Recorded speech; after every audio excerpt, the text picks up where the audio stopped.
Hello, good evening to all of you. आप सभी का स्वागत है सिलेक्शन अड्डा में। मैं हूं देवी सिंह।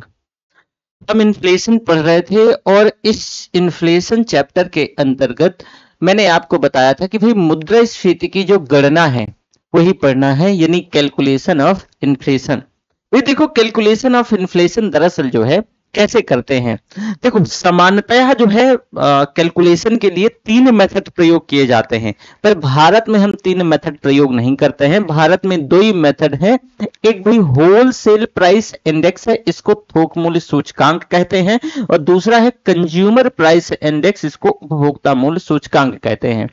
देखो भाई, इसके इन दोनों के माध्यम से जो है ना, मतलब जो है ये समझो कि जो मुद्रास्फीति का कैलकुलेशन यानी मेजरिंग करी जाती है, तो भारत में इन्हीं दोनों सूचकांकों को यानी डब्ल्यूपीआई और दूसरा सीपीआई कंज्यूमर प्राइस इंडेक्स, इनका प्रयोग होता है। अब भाई इन दोनों सूचकांकों में से ध्यान से सुनना पहले कि ये दोनों जो सूचकांक दिख रहे हैं, इन दोनों सूचकांकों में से 2014 से पहले की बात है। ये आरबीआई ने डब्ल्यूपीआई को, जो डब्ल्यूपीआई है ये होलसेल प्राइस इंडेक्स है, इसको कलर चेंज थोड़ा करते हैं। ये जो देख रहे हो, ये जो डब्ल्यूपीआई है होलसेल प्राइस इंडेक्स 2014 से पहले की कहानी है। इसको जो है ना मुद्रास्फीति के मापने के लिए मेन इंडिकेटर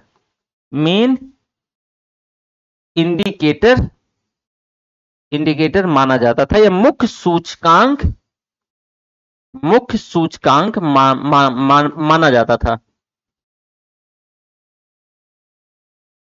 अब जरा समझना कि 2014 से पहले ये जो डब्ल्यूपीआई है इसको मुख्य सूचकांक माना जाता था, लेकिन ऐसा कुछ तो हुआ होगा कि हमें बदलाव करना पड़ा।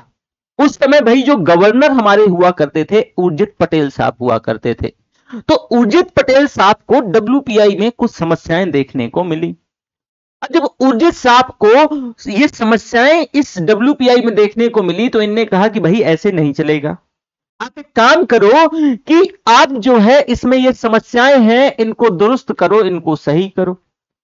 तो उर्जित साहब ने एक समिति का गठन किया, जिसको उर्जित पटेल समिति कहा गया, क्योंकि उस उर्जित पटेल समिति इस वजह से कहा गया कि उस कमेटी को हेड उर्जित साहब ही कर रहे थे। उस समय ये आरबीआई के गवर्नर हुआ करते थे। तो बेटा हुआ क्या कि इस सूचकांकों में ये जो समिति है, समिति अपने इस कंक्लूजन पर पहुंचती है कि अब जो है डब्ल्यूपीआई को हम मुख्य सूचकांक ना मान करके सीपीआई को मुद्रास्फीति या महंगाई मापने का मुख्य सूचकांक मापेंगे।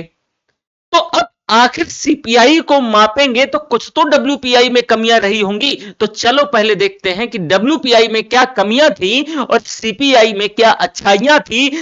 इसी वजह से हम डब्ल्यूपीआई से सीपीआई में क्या कर गए, शिफ्ट कर गए, है ना। तो देखो पहले थोड़ा सा ये देखो कि अब जो मौद्रिक नीतियां हैं, जो मौद्रिक यानी मॉनेटरी पॉलिसीज हैं, तो अब सीपीआई के अंतर्गत जो आंकड़े प्रकाशित होंगे वो इसी पर आधारित होंगे। मतलब वापस से सुनो, देखो मैंने कहानी बताया कि भाई किसी भी देश में जो मुद्रास्फीति को मापने के लिए अपने अलग अलग स्टैंडर्ड हो सकते हैं।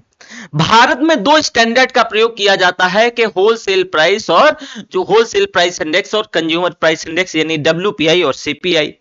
भाई इन दोनों सूचकांकों में से बात 2014 की है। 2014 से पहले आरबीआई ने डब्ल्यूपीआई को मुख्य सूचकांक माना था, और इसी के आधार पे, इस डब्ल्यूपीआई के आधार पे भाई जो मौद्रिक नीतियां हैं वो जारी हुआ करती थी।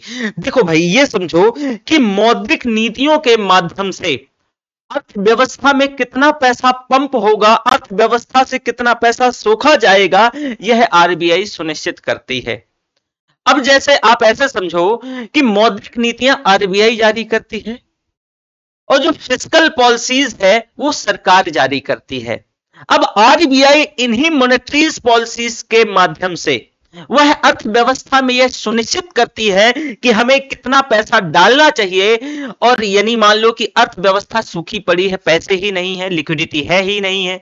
अब ये से अगर अर्थव्यवस्था में लिक्विडिटी नहीं होगी तो भैया अर्थव्यवस्था क्या हो जाएगी, डल हो जाएगी।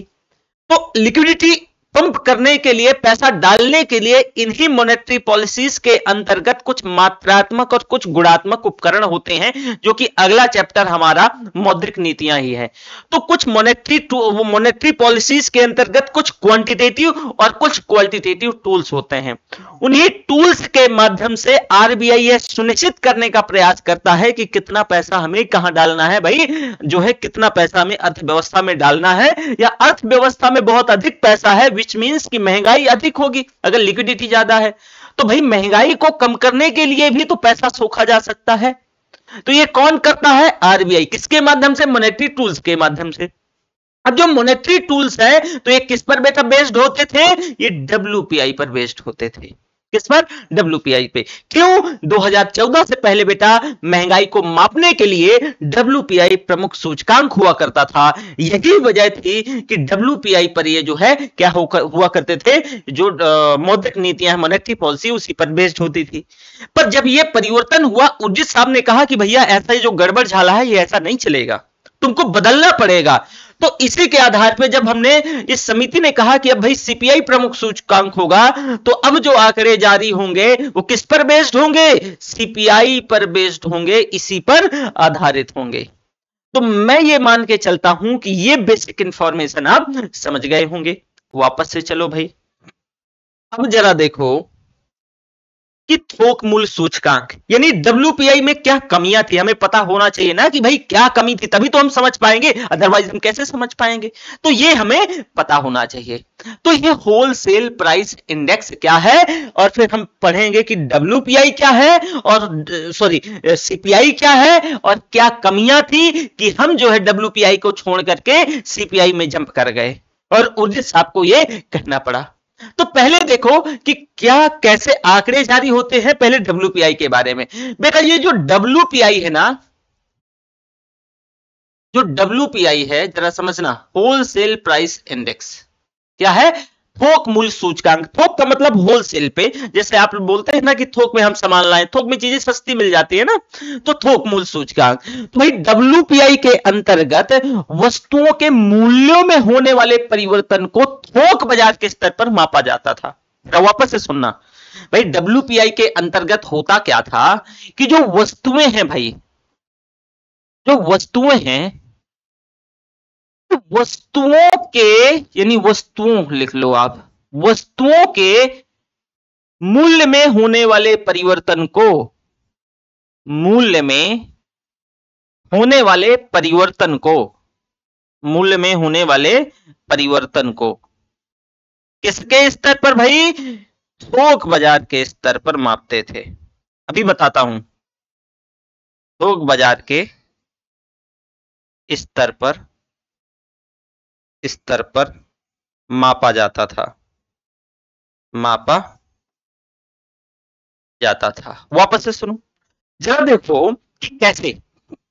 जैसे मान लो कि आप गए इलाहाबाद, और इलाहाबाद में आपको लेना है चीनी, तो थोक बाजार में चले गए जहां जो है चीनी तो होलसेल पे मिलती है, ठीक है। अब मान लो, ऐसे समझना, मैं इसको कैसे मेजर किया जाता था उसको बताना चाह रहा हूं, कि ये कैसे मापा जाता था वो चीज समझना है। अगर ये चीज समझ गए तो फिर आसानी से समझ जाओगे कि कैसे एक्चुअल में पूरा मैकेनिज्म चलता था। तो मान लो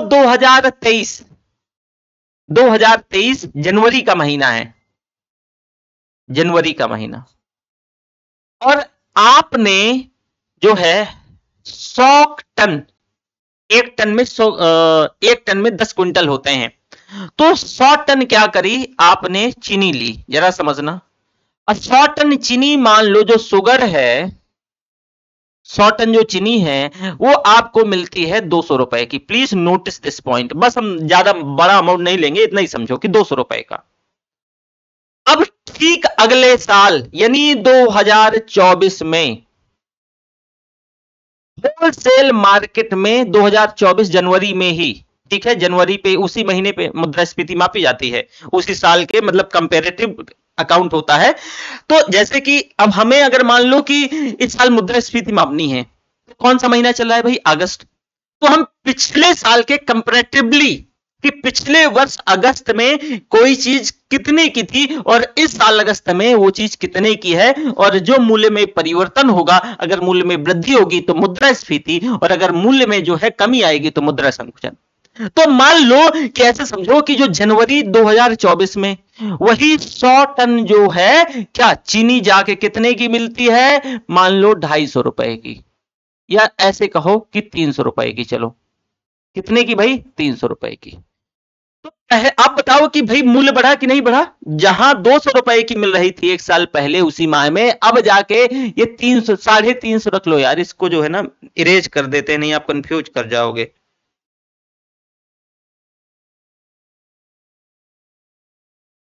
तो मान लो चलो 200 है ना, ये 400 रख लो, आसान रहेगा है ना, 400 रुपए की। अब बताओ कि मुद्रास्फीति दुगनी हो गई, यानी 100% बढ़ी। भाई आप खुद सोचो ना कि जहां 200 रुपए की थी, अगले साल उसी महीने 400 रुपए की हो गई। तो होता क्या था, कैसे महंगाई मापी जाती है? अब देखो ये होलसेल में खरीदा जाएगा, खुदरा पे नहीं, खुदरा स्तर पे नहीं, होलसेल पे। अब यहां पर अब कहा जाता है कि वस्तुओं में होने वाले परिवर्तन को, वस्तुओं के मूल्यों में होने वाले परिवर्तन को थोक बाजार के स्तर पर मापा जाता था। वही मैंने आपको यहां पे समझाया कि डब्ल्यूपीआई की गणना कैसे करी जाती थी। तो वापस से सुनो कि फिर डब्ल्यूपीआई के अंतर्गत जो मूल्य है, ये देखो मूल्य में होने वाला जो परिवर्तन है थोक बाजार के स्तर पर, और किस पे भाई, थोक बाजार के स्तर पर, यानी थोक बाजार में मापा जाएगा। अब इसके जो आंकड़े हैं वो प्रत्येक माह में एक बार जारी होते हैं। प्लीज नोटिस दिस पॉइंट, इसके जो आंकड़े हैं वो प्रत्येक माह में एक बार जारी होते हैं। कई बार क्वेश्चन पूछा गया कि इनको जारी कौन करता है, तो भाई इन आंकड़ों को वाणिज्य मंत्रालय, मिनिस्ट्री ऑफ कॉमर्स, ये भी क्वेश्चन पूछा गया कि इन आंकड़ों को भाई प्रत्येक माह में जारी होते हैं, तो जारी करने वाली मिनिस्ट्री कौन सी है, एजेंसी कौन सी है? तो मिनिस्ट्री ऑफ कॉमर्स। कौन है? Ministry of commerce. अब डब्ल्यूपीआई की गणना, चूंकि मूल्य से संबंधित आंकड़े डब्ल्यूपीआई की गणना में थोक बाजार के स्तर पर, कहां, होलसेल पे ही तो है ना, तो थोक बाजार के स्तर पर कलेक्ट किए जाते थे। तो इनको बताओ कलेक्ट करना आसान है कि नहीं, कैसे? अब बताओ कि जैसे कि चीनी के ही चीनी है और आपको होलसेल के स्तर पर कलेक्ट करना है, तो आप गए कहीं कहीं जो है ना, मान लो भोपाल चले गए, दिल्ली चले गए, उधर जो है आप जो है मान लो कि इधर इलाहाबाद आ गए, इंदौर चले गए, तो आप थोक बाजार के स्तर पर आपको जो आंकड़े हैं वो कलेक्ट करना क्या हो जाएगा, आसान हो जाएगा। ऑब्वियसली आसान होता है। अब खुदरा स्तर पर कलेक्ट करना है तो मुश्किल होगा। और एक चीज ये, तो नंबर एक कि जो आंकड़े हैं कलेक्ट करना आसान हो जाएगा, और जो थोक के स्तर पर मूल्यों में परिवर्तन बहुत ज्यादा नहीं दिखता, जो मूल्यों में परिवर्तन है वो लगभग लगभग समानता देखने को मिलती है पूरे देश में। फॉर एग्जाम्पल कि जैसे अगर आप इलाहाबाद में चीनी थोक स्तर पर अगर बात करें कि 100 रुपए कुंटल है, बस एक, अब 100 रुपए कुंटल तो नहीं है पर आंकड़ा ले लो समझने के लिए, मानने के लिए कि 100 रुपए कुंटल है, तो दिल्ली में बहुत हो सकता है कि 102 रुपए जो है क्विंटल हो, इंदौर में 103 रुपए क्विंटल हो, या जाके जबलपुर में 99 रुपए क्विंटल हो। मतलब समानता, ये जो आंकड़े हैं, जो मूल्य में जो परिवर्तन है, तो आप देखोगे समानता देखने को मिलती है, बहुत वोलाटाइल नहीं होगा, बहुत ज्यादा चेंज नहीं देखने को मिलेगा।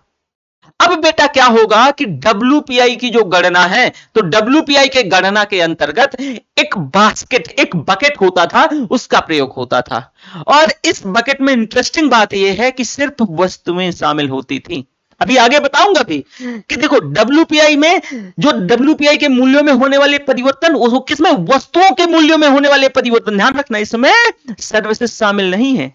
यूपीएससी ने क्वेश्चन भी पूछा और बीपीएससी और यूपीपीएससी ने भी क्वेश्चन पूछा, तो इसमें मात्र वस्तुएं शामिल होती थी, इसमें सेवाएं शामिल नहीं होती थी। तो एक बास्केट होता था और इसमें क्या है, मात्र वस्तुएं शामिल होती थी। अब ये जो बेटा बास्केट होता था, आगे अभी मैं दिखाऊंगा, ये जो बास्केट होता था दरअसल ये बास्केट आपको कम से कम 5 सालों के बाद, और मिनिमम आप 5 सालों के बाद, 4 सालों में नहीं कर सकते, 5 साल के बाद ही, और 10 साल के भीतर क्या करना पड़ेगा, संशोधित करना पड़ेगा। जो बास्केट होती है तो आपको 5 साल के बाद और 10 साल के जो है भीतर संशोधित करना होता था। ये बास्केट लास्ट ईयर बेटा 2017 में क्या किया, संशोधित हुआ। और इस समय वर्तमान में इसमें 697 टोटल वस्तुएं हैं। और इन 697 वस्तुओं, अब देखो ये जो बास्केट है, जरा ये बास्केट पहले देखो आप, यहां पे बास्केट हमने ये देख पा रहे हो, ये बास्केट देखो, इसमें जो है पहले कलर चेंज कर लें। यहां पर क्या है, मैंने जैसे बताया कि भाई ये बास्केट है, कलर अभी थोड़ा सा, चलो ये बास्केट है। ये बास्केट को 3 भागों में बांटा गया। टोटल इस बास्केट के अंतर्गत 697 वस्तुएं हैं। ये बास्केट को 5 साल के बाद आप संशोधन कर सकते हो और 10 साल के अंदर करना ही पड़ेगा। 10 साल के अंदर आपको करना ही पड़ेगा। ऐसा क्यों? ये इंटरेस्टिंग क्वेश्चन है, पूछना भी चाहिए कि ऐसा सर क्यों संशोधन कर रहे हैं। अब बताओ कि आज जो चीज का महत्व है या वस्तु या सेवा का, जरूरी नहीं है कि कल उसका उतना ही महत्व रहे। जैसे एक उदाहरण देता हूं कि आप बताइए कि आज से 15 साल पहले की कहानी है कि हर एक घर में रेडियो और टीवी हुआ करता था। अभी मुझे टीवी तो दिख रहा है पर रेडियो नहीं दिखता है। रेडियो को कौन खा गया? मोबाइल। और टीवी को भी खा रहा है। अब मान लो कि इसमें अगर रेडियो शामिल है, इसके अंतर्गत रेडियो शामिल है, और अगर आज भी हम उस बास्केट में रेडियो को शामिल करके रखे हैं और उस रेडियो के मूल्य में होने वाले परिवर्तन को आज भी माप रहे हैं, तो उसका बेटा कोई औचित्य नहीं है। क्यों? क्योंकि आज हम उसको खरीद ही नहीं रहे हैं। तो जो चीज का रेलिवेंट यानी महत्व ही ना रह जाए, उसको हमें बास्केट से निकाल देना चाहिए। यही वजह है कि कहा गया इस बास्केट को आपको 5 साल के बाद और 10 साल के अंदर क्या करना पड़ेगा?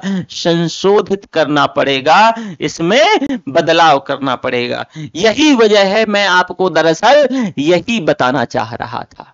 अब इस बास्केट में आप बेटा देखो कि इसको 3 भागों में क्लासिफाई किया गया, 3 भागों में बांटा गया।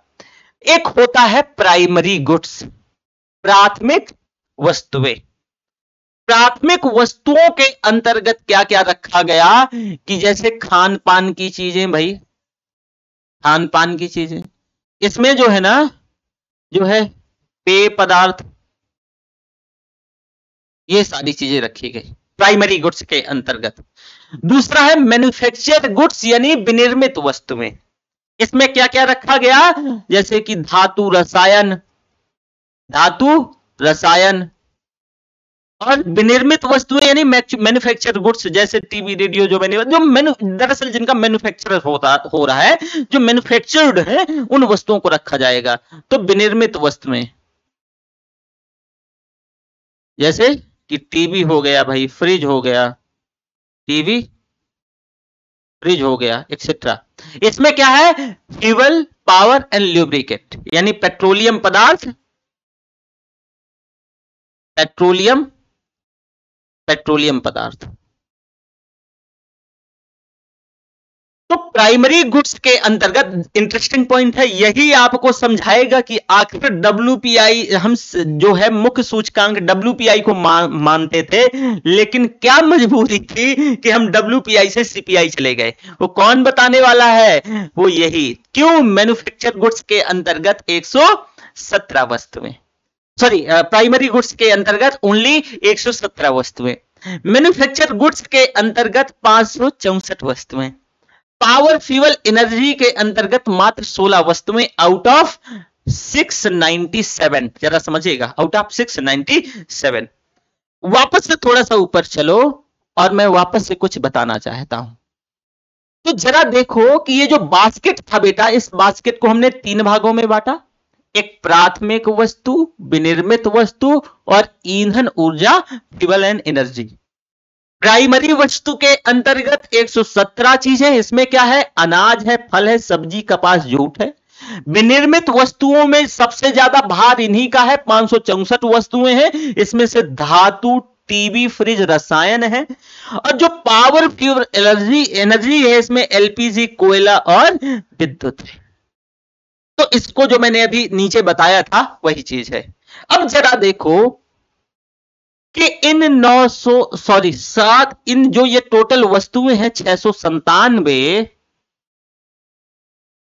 इंटरेस्टिंग बात ये है, तो अगर इन 697 वस्तुओं में जो मूल्यों में अगर बढ़ोतरी हो जाती है पिछले वर्ष की तुलना में, अगर इन जो ये जो वस्तुएं हैं, इन वस्तुओं के मूल्यों में क्या हो जाए, अगर बढ़ोतरी हो जाए, जरा समझना, इन वस्तुओं के मूल्यों में अगर बढ़ोतरी हो जाए तो क्या कहलाएगा, इन्फ्लेशन कहलाएगा बेटा, इन्फ्लेशन कहलाएगा।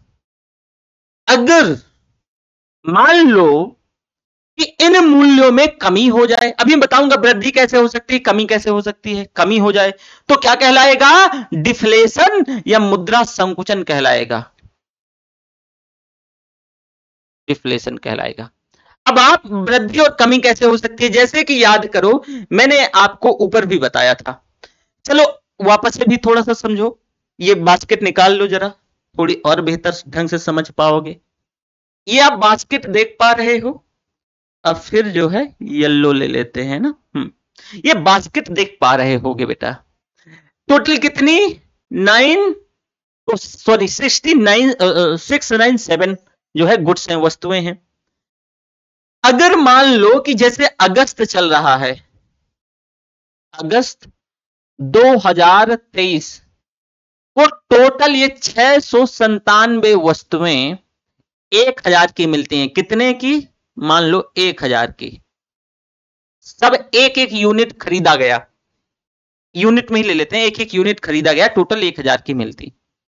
उन्हीं वस्तुओं को 697 वस्तुओं को अगले साल यानी 2024 अगस्त में, मुद्रास्फीति ऐसी मापी जाती है, अगस्त में खरीदा जाए, और इन्हीं 697 वस्तुओं का जो मूल्य है वो जाके बेटा 1500 हो जाए, जरा समझना कितना, 1500 हो जाए।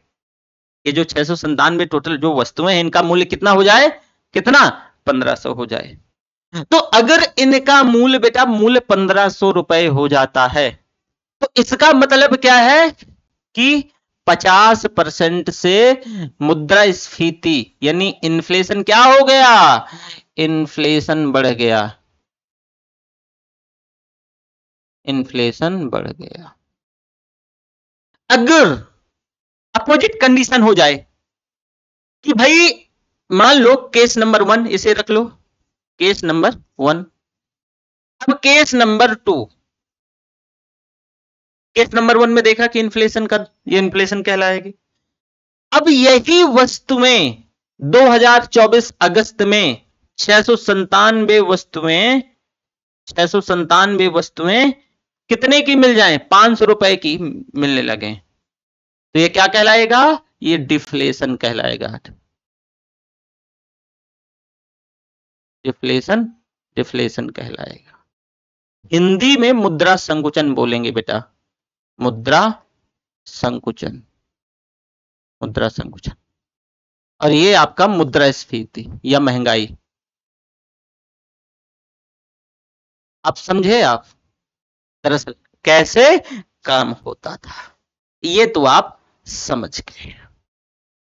आगे की कहानी सुनो, देखो रियली में इकोनॉमी बहुत इंटरेस्टेड है, इंटरेस्टिंग सब्जेक्ट है, पर अगर आप इस सब्जेक्ट को रटे नहीं बल्कि कॉन्सेप्ट से समझें तभी ये इंटरेस्टिंग रहता है, अदरवाइज इंटरेस्टिंग नहीं रहता है, फिर तो ये बहुत थकाऊ लगने लगता है। आप बताओ कि मुद्रास्फीति जो मैंने समझाया आप कहीं भी देखिएगा बहुत आपको रेयर समझ आएगा, लेकिन जब इकोनॉमी पूरा पढ़ा चुका हूंगा तो आपकी उंगलियों पे होगा। चलो वापस देखो, अब भाई जो WPI था ना, इसके बास्केट में देखो, ये जो बास्केट था भैया 3 भागों में बास्केट बटा था, टोटल 697 वस्तुएं थी, 697 कितनी वस्तुएं थी। तो देखो जो है कुछ वस्तुओं का बेटा मूल्य ऐसा हो सकता है कि कुछ वस्तुएं बहुत काम की हो सकती हैं या उनकी शॉर्टेज हो सकती है, तो उनका मूल्य बहुत रैपिडली ऊपर भागेगा। कुछ वस्तुएं इररिलेवेंट हो सकती हैं, जिनका कोई मतलब नहीं रह गया, तो उन या फिर उनकी बहुतायत हो सकती है, तो उनका मूल्य बहुत नीचे जाएगा। तो आप बताओ कि कुछ वस्तुओं का मूल्य जो ऊपर जाएगा और कुछ का नीचे आएगा, तो ये जो सूचकांक है, ये सूचकांक में खींचतान होगा कि नहीं होगा? भाई कुछ वस्तुओं का मूल्य ऊपर जा रहा है बास्केट में रखी हुई वस्तुओं का, और कुछ का नीचे आ रहा है, तो इस सूचकांक में बेटा खींचतान होगा। क्या होगा? खींचतान होगा। और इस खींचतान को कहते हैं स्क्यूफ्लेशन। क्या कहते हैं? स्क्यूफ्लेशन। इस खींचतान को क्या कहते हैं? स्क्यूफ्लेशन कहते हैं। ये भी समझ आ गया कि स्क्यूफ्लेशन क्या है? वापस से सुन लो बेटा। टोटल वस्तुएं 697 है। कुछ वस्तुएं बहुत जिनका महत्व बढ़ जाएगा तो उनका मूल्य बहुत ऊपर भागेगा, जिनका महत्व कम जाएगा तो उनका मूल्य नीचे जाएगा। इस मूल्यों में होने वाले परिवर्तन इस पूरे सूचकांक में खींचतान, क्योंकि जो जो ऊपर जाएगा तो ऊपर को ले जाएगा सूचकांक को, और जिनका नीचे जाएगा मूल्य सूचकांक को नीचे ले जाएगा। तो इस खींचतान को ही बेटा स्क्यूफ्लेशन कहते हैं। क्या कहते हैं? स्क्यूफ्लेशन कहते हैं। समझ आया? आगे देखो बढ़ो। अभी बेटा WPI की गणना में जो आधार वर्ष है, यानी जो WPI है ना बेटा, इसका आधार वर्ष होता है। नहीं कैसे मापेंगे? कोई तो आधार होगा, कोई तो बेस होगा। जैसे किसी हम तुलना करते हैं कि हम कैसे, मान लो कि अगर मापना है कि आप जो है कितने हैं, अगर तो हम कंपैरेटिव अकाउंट हो जाएगी, सीमा रीता से बड़ी है, तो सीमा क्या हो गई? रीता के लिए कंपैरेटिव अकाउंट हो गई कि नहीं हो गई? तो तुलनात्मक ढंग से तो कहा जाता है कि भैया इसका जो आधार वर्ष है WPI का वो 2011-12 है। क्या है? 2011-12। समझे आप? और मैंने आपको महंगाई जो है बताई दी है कि कैसे महंगाई मापते हैं। महंगाई की जैसे अगर हमें इस साल महंगाई मापनी है अगस्त की, तो पिछले वर्ष के अगस्त की तुलना में, यानी 2023 के अगस्त की तुलना में 2024 की महंगाई निकलेगी। समझे आप? तो ये महंगाई मापने का तरीका है। अब भाई इस पूरे कैलकुलेशन के लिए एक फॉर्मूला यूज किया जाता है। ये जो पूरा कैलकुलेशन है,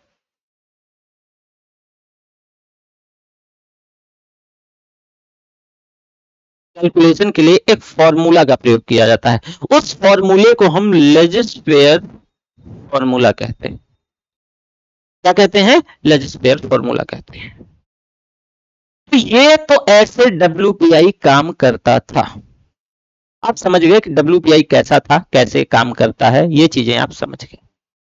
आगे देखो कि CPI को, ये जो मुख्य सूचकांक बनाने का ये जो कमिटी थी, सुझाव क्यों दिया गया? भाई WPI तो मतलब मेरी नजर में तो भाई कमी थी, पर आप अगर आपको ये पता नहीं होता तो आप कहते कि सर क्या कमी थी, हम क्यों CPI में कूद गए WPI को छोड़ करके, हमने क्यों कहा कि WPI बेवफा है? तो पता होना चाहिए। तो उसके पीछे कुछ तो समस्याएं थी। तो जी हाँ, क्या समस्याएं थी जरा देख लो बारी बारी से। नंबर 1 या नंबर फर्स्ट, पहली समस्या क्या है कि थोक बाजार के स्तर पर होने वाले परिवर्तन को WPI में मापा जा रहा है। WPI में इसके स्तर पर दिख रहा है ना? हाँ दिख तो रहा है। थोक बाजार के स्तर पर, थोक बाजार के स्तर पर मापा जा रहा है। थोक बाजार के स्तर पर मापा जा रहा है, मापा जा रहा है मूल्यों को। किसको? मूल्यों को, मूल्यों को। अब थोक बाजार के स्तर पर मापा जा रहा है मतलब क्या है? आपसे मैं कुछ क्वेश्चन पूछता हूं कि भाई अगर हमें असली महंगाई मापना है तो बताओ कि आपका उपभोग थोक बाजार के स्तर पर होता है या खुदरा स्तर पर? यानी विच मीन्स कि आपको चीनी लेनी है घर के उपयोग के लिए, आप चीनी बहुत करोगे, 10 किलो लोगे, 20 किलो ले लोगे, इससे तो ज्यादा नहीं। कि आप जाओगे सीधा थोक बाजार और कहोगे कि हमें जो है ना थोक बाजार के स्तर पर क्या है, हमें 100 क्विंटल चीनी चाहिए, ऐसा तो नहीं होगा। तो भाई जब व्यक्ति का उपभोग खुदरा स्तर पर है तो हम महंगाई थोक बाजार के स्तर पर मूल्यों में होने वाले परिवर्तन को क्यों मापें?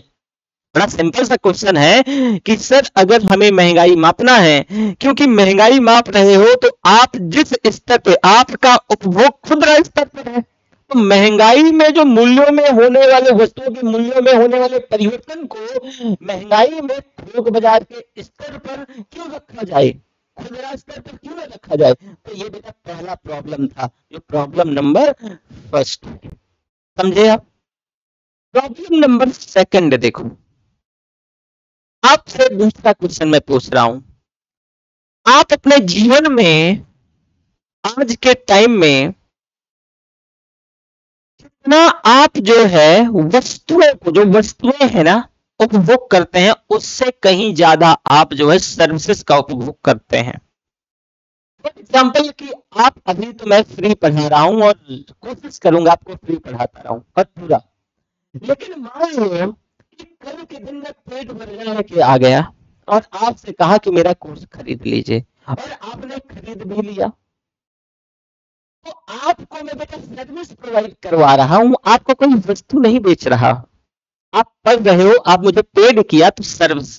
तो आप बताओ कि ये जो आपको सर्विस मिली, ये भी तो आपके उपभोग का हिस्सा है, इसको भी तो आप कंज्यूम कर रहे हो, इसमें भी तो पैसा खर्च कर रहे हो। तो अगर इसमें भी पैसे खर्च कर रहे हो तो आप मुझे बताइए कि इसको क्यों ना मेजर किया जाए?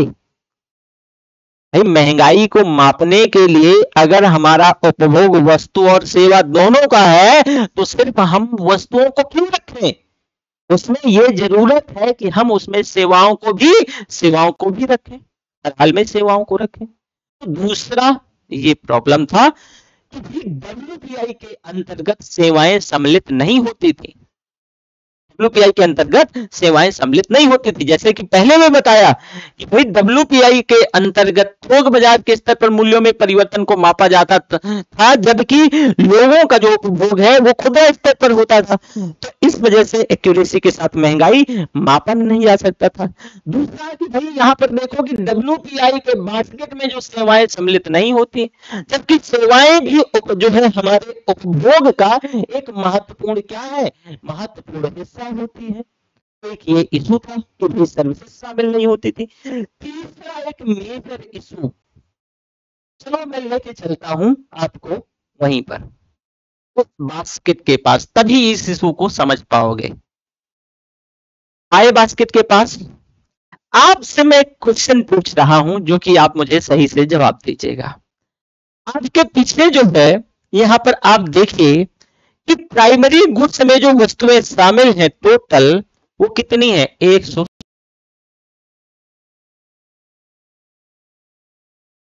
अब देखो मेजर इशू ये कि आपसे मैं पूछ रहा हूं कि प्राइमरी गुड्स के अंतर्गत टोटल कितनी वस्तुएं हैं? भाई 117 वस्तुएं। आपका मैन्युफैक्चर गुड्स है, इसके अंतर्गत टोटल कितनी, 564 वस्तुएं। और फ्यूल पावर ल्यूब्रिकेंट के अंतर्गत टोटल 16 वस्तुएं। अब आपसे क्वेश्चन ये है कि बताओ सबसे ज्यादा वेटेज किसका? भाई फ्रिज टीवी कूलर तो हम daily manufacture, which means manufacture goods हम डेली नहीं खरीदते, और अगर डेली नहीं उनका इतना हम कंज्यूम करते तो सबसे ज्यादा वेटेज क्यों उनको, सबसे ज्यादा वेटेज जिनको हम डेली कंज्यूम करते हैं उनका होना चाहिए।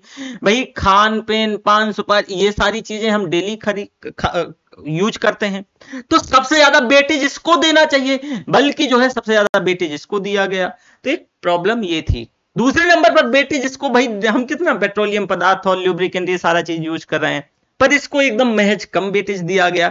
तो इससे आप वही कि जिसकी जितनी हिस्सेदारी उसकी उतनी भागीदारी, ये पॉलिटिकल पार्टीज में सुना होगा। तो वो चीज जो है, जैसे भारत में पॉलिटिकल पार्टियों में ये फॉलो नहीं होता कि जिसकी जितनी हिस्सेदार जिसकी जितनी भागीदारी उसकी उतनी हिस्सेदारी, तो आप बताओ ये सरकार कैसे फॉलो कर लेगी। तो वही हाल यहाँ पर भी था। तो मेजर 3 इशू थे WPI के अंतर्गत। यही वजह थी कि हमें इसको छोड़ करके हमने इसको कहा कि तुम बेवफा हो, अब हम चल रहे हैं कहाँ, CPI के पास। मेजर 3 ये प्रॉब्लम थी, समझे आप। दूसरा चीज देखो, अब भाई उर्जित पटेल जी ने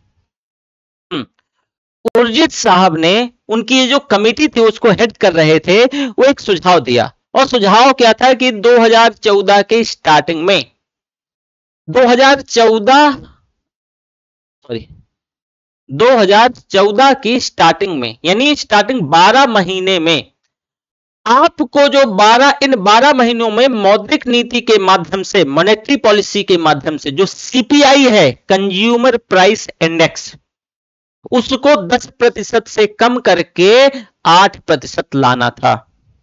ये किसने कहा? उसी कमिटी ने ये बात भी कही। आगे कहती है उसके बाद अगले 12 महीनों में इसको 8% से 6% लेके आ जाओ, 8% से 6%।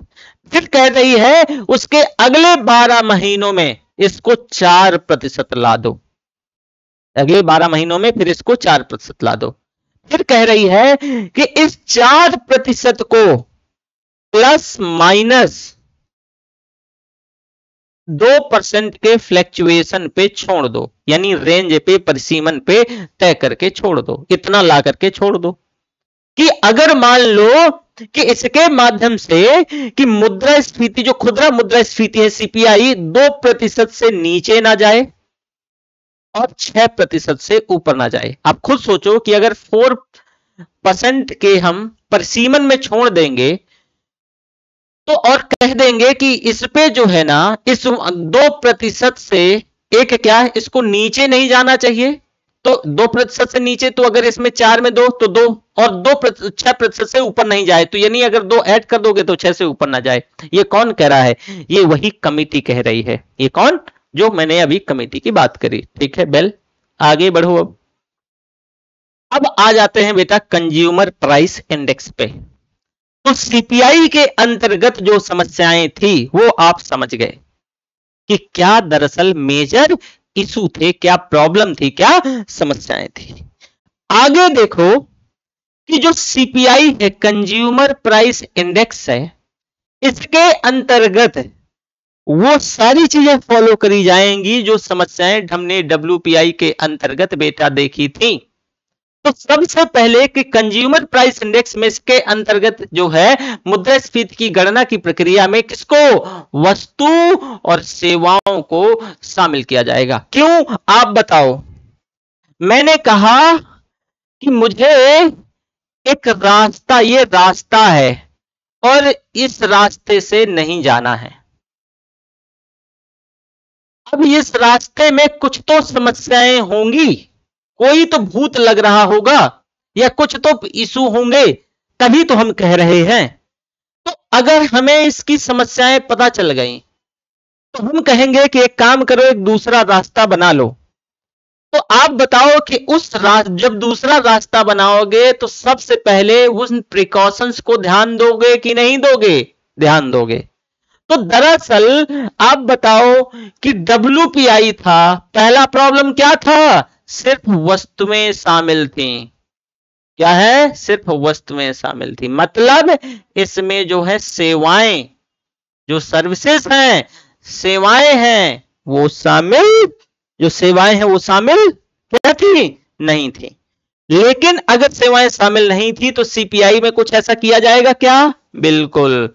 तो CPI के अंतर्गत वस्तु और सेवाएं दोनों शामिल होंगी। तो मतलब CPI के अंतर्गत कैसे मेजरमेंट होगा महंगाई का? कि वस्तु और सेवाओं के मूल्यों में होने वाले परिवर्तन को खुदरा स्तर पर मापा जाएगा। अब वापस से सुन लो फिर। CPI का मतलब कंज्यूमर प्राइस इंडेक्स, खुदरा मूल्य सूचकांक। इसका मतलब यह हुआ कि वस्तु और सेवाओं के मूल्यों में होने वाले परिवर्तन को, जो वस्तु और सेवाएं हैं, तो उनके मूल्यों में होने वाले परिवर्तन को खुदरा बाजार के स्तर पर मापा जाएगा। यही क्या है बेटा, ये क्या है, यही सीपीआई है, या इसी को कंज्यूमर प्राइस इंडेक्स जो है क्या बोलते हैं, उपभोक्ता मूल्य सूचकांक कहते हैं। ठीक है, चलो आगे देखो आप। अब बेटा सीपीआई को 2014 से पहले बहुत महत्व नहीं दिया जाता था। मैंने बताया कि मेन क्या था, डब्ल्यूपीआई था। 2014 से पहले इसको बहुत महत्व नहीं दिया जाता था। स्टार्टिंग में बेटा सीपीआई के अंतर्गत 4 जो है इंडेक्सेस, ये इंडेक्स है, 4 इंडेक्स जो है जारी किए जाते थे। कौन कौन सा, CPI for industrial worker, CPI for industrial worker, CPI for agriculture labourers and labour bureau, sorry labourers, ये लेबर ब्यूरो जारी करता है दरअसल, मैं आगे बताऊंगा। दूसरा सीपीआई फॉर रूरल लेबरल्स, और चौथा था CPI for urban and non manual employees. दरअसल देखो कि इसको जो है ना, ये जो सीपीआई फॉर एग्रीकल्चर लेबरर है जो है, ये 4 सूचकांक हो गए। इन चारों सूचकांकों में से जो प्रथम 3 हैं, इनको लेबर ब्यूरो जारी करता था, लेबर ब्यूरो। और ये जो लेबर ब्यूरो है, ये श्रम मंत्रालय के अंतर्गत, मिनिस्ट्री ऑफ लेबर के अंतर्गत आता है। वापस से सुनो, जो ऊपर के ये जो 3 आंकड़े हैं, 3 इंडेक्सेस हैं, ये इनको कौन जारी कर रहा है, इसको इरेज करो फिर तो। अच्छा इरेज कैसे,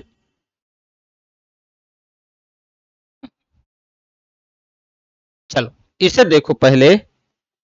ये जो 3 हैं, इन तीनों को जारी कर रहा है लेबर ब्यूरो। और ये लेबर ब्यूरो किसके अंतर्गत, ministry of labour, ministry of labour, यानी श्रम मंत्रालय के अंतर्गत काम करता है। CPI for non manual, CPI for urban non manual employees, ये सीएसओ जारी करता है, सेंट्रल स्टैटिस्टिक्स ऑफिस। कौन, सीएसओ। और ये जो सीएसओ है ना, ये ministry of statistics and programme implementation, जिसको मोस्पी कह देते हैं शॉर्ट में, ये उसके अंतर्गत कार्यरत है। ठीक है, ये भी समझ आ गया। अब देखो, ये जो इन 4 सूचकांकों में से मात्र पहला सूचकांक अर्थात सीपीआई फॉर इंडस्ट्रियल वर्कर ही जारी किया जाता है। जो सबसे पहले था सीपीआई फॉर इंडस्ट्रियल वर्कर, यही मात्र जारी होता है। अब ये 3 सूचकांक जारी नहीं होते हैं। इसका मतलब क्या हुआ, इन तीनों सूचकांकों की जगह 3 नए सूचकांक जारी किए जाते हैं। कौन कौन से हैं, सीपीआई अर्बन यानी सीपीआई शहरी, सीपीआई रूरल और सीपीआई कंबाइंड। ये 3 सूचकांक उन नए की जगह आए हैं। तो पहला है सीपीआई फॉर इंडस्ट्रियल वर्कर, ये अब भी आज भी जारी होता है। अब भाई सीपीआई फॉर इंडस्ट्रियल वर्कर का जो कैलकुलेशन है, इसका आधार वर्ष 2016 रखा गया है, जो कि मोस्ट इंपॉर्टेंट है, ध्यान रखिएगा। जो पहला सूचकांक है उसका आधार वर्ष 2016, ये ध्यान रखिएगा, यूपीएससी क्वेश्चन पूछ सकता है।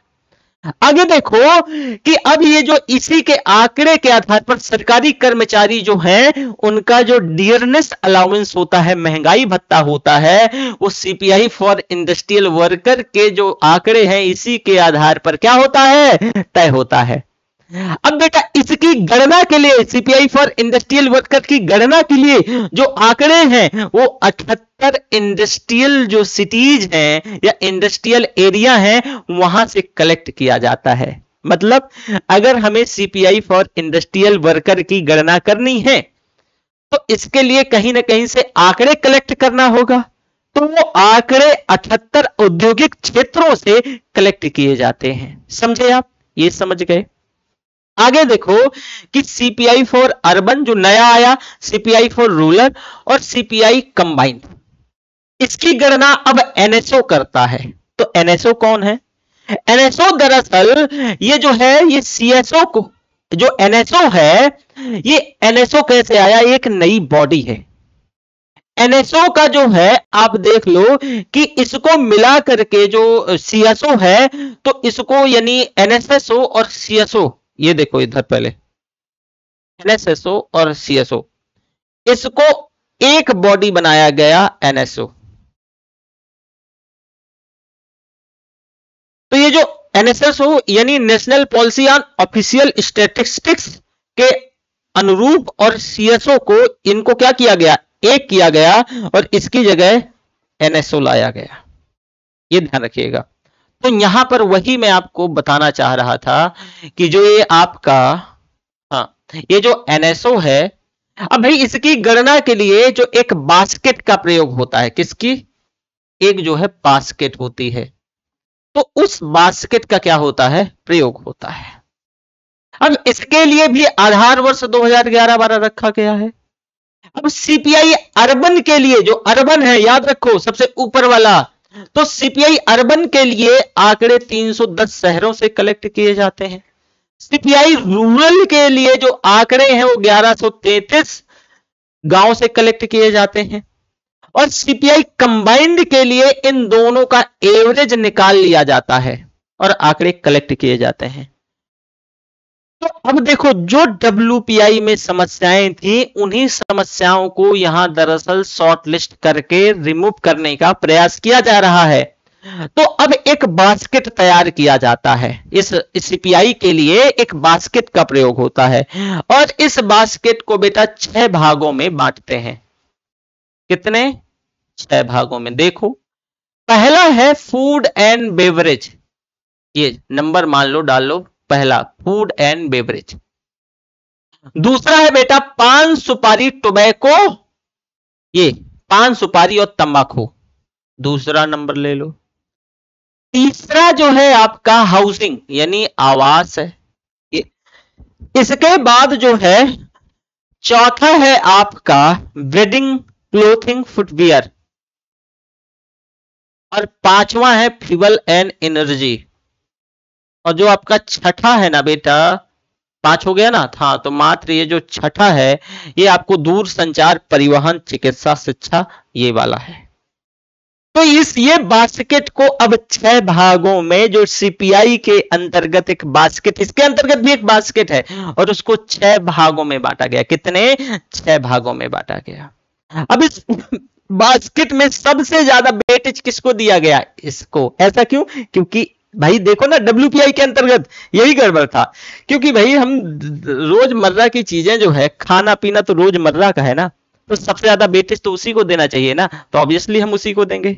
ये समझ आ गया आपको, ये समझ गए आप। अब एक और छोटा सा सब हेडिंग है, कोर मुद्रास्फीति, ये देख लो, ये आपका जो चैप्टर है वो होता है कंप्लीट।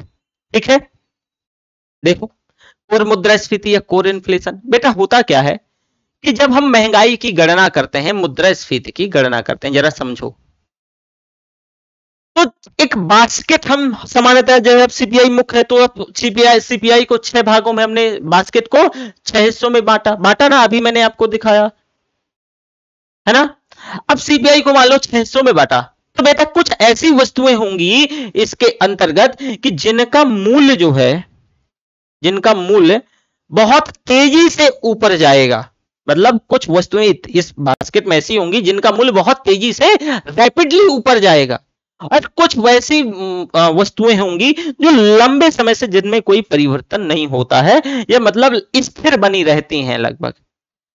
तो अगर मान लो ये बास्केट है, और इस बास्केट में से उन वस्तुओं को निकाल दो जिनका मूल्य बहुत तेजी से परिवर्तित हो रहा हो, और मात्र उन्हीं वस्तुओं के मूल्य में होने वाले परिवर्तन को मापो जो लंबे समय से क्या है, स्थिर हैं, तो हम कोर मुद्रास्फीति निकाल लेंगे। नहीं समझ आया ना, वापस से देख लो बेटा, यहां पे देख लेते हैं। ये है आपका एक बास्केट, ठीक है। इस बास्केट में मान लो कि कुछ वस्तुएं ऐसी हैं,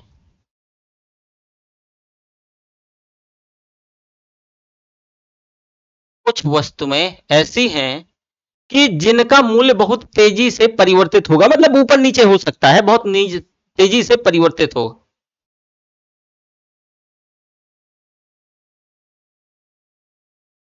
एक मिनट, कुछ वस्तुएं ऐसी हैं, अच्छा बास्केट ही चला गया है, बास्केट को वापस से लाना पड़ेगा। चलो, जिनका मूल्य बहुत तेजी से